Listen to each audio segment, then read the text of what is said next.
ചത്ത പച്ച ring of rowdies cinema തിയേറ്ററിൽ പോയി കണ്ടു. ഒരു ആവറേജ് ഫസ്റ്റ് ഹാഫും അടിപൊളി ഒരു ഇന്റർവെൽ പഞ്ചും കിഡിലൻ സെക്കൻഡ് ഹാഫും ഒക്കെ ആയിട്ടുള്ള ഒരു വൺ ടൈം വാച്ചബിൾ മൂവി ആയിട്ടാണ് ചത്താപ്പച്ച എനിക്ക് അനുഭവപ്പെട്ടത്.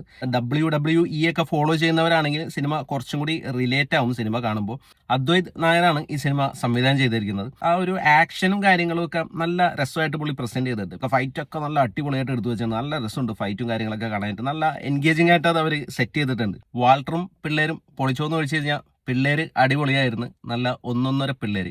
പക്ഷെ വാൾട്ടർ ആളൊരു കോമഡി പീസായി പോയി. മമ്മൂട്ടിക്ക് ഒട്ടും ചേരാത്തൊരു വിഗും കോസ്റ്റ്യൂമും പിന്നെ ഡയലോഗ് ഡെലിവറിയും ഒട്ടും ഇംപ്രസീവ് ആയിട്ട് വന്നില്ല. ബബ്ബയില് ലാലേട്ടന്റെ ഒരു ക്യാമിയോ വന്ന് ആകെ ശോകം ആയിട്ടിരിക്കുന്ന സമയത്ത് മമ്മൂക്കയുടെ വേറൊരു ക്യാമിയോ ഈ സിനിമയിൽ വന്ന് ആ തട്ട് ഇപ്പൊ ബാലൻസ് ആയിട്ടുണ്ട്. അർജുന അശോകൻ അടിപൊളിയായിട്ട് ചെയ്തിട്ടുണ്ട്. പുള്ളിയുടെ ആക്ഷൻ രംഗങ്ങളും കാര്യങ്ങളൊക്കെ നല്ല രസമായിട്ട് വന്നിട്ടുണ്ട്. പിന്നെ സിനിമയിൽ എനിക്ക് ഇംപ്രസീവ് ആയിട്ട് തോന്നിയ ഒരു ക്യാരക്ടർ എന്ന് പറഞ്ഞു കഴിഞ്ഞാൽ അത് നമ്മുടെ റോഷൻ മാത്യു ചെയ്ത് കഴിഞ്ഞാൽ വെട്രിയുടെ ക്യാരക്ടറാണ്. റഫ് ലുക്കും കാര്യങ്ങളൊക്കെ നല്ല രസമുണ്ടായിരുന്നു. പുള്ളിയുടെ ആ സ്ക്രീൻ പ്രസൻസും അടിപൊളിയായിരുന്നു. പുള്ളിയുടെ സ്ക്രീനിൽ കാണിക്കുമ്പോൾ ആ ഒരു പഞ്ച് നമുക്ക് ഫീൽ ചെയ്യും. വില്ലനായിട്ട് വരുന്നത് വിശാഖ് നായരാണ്.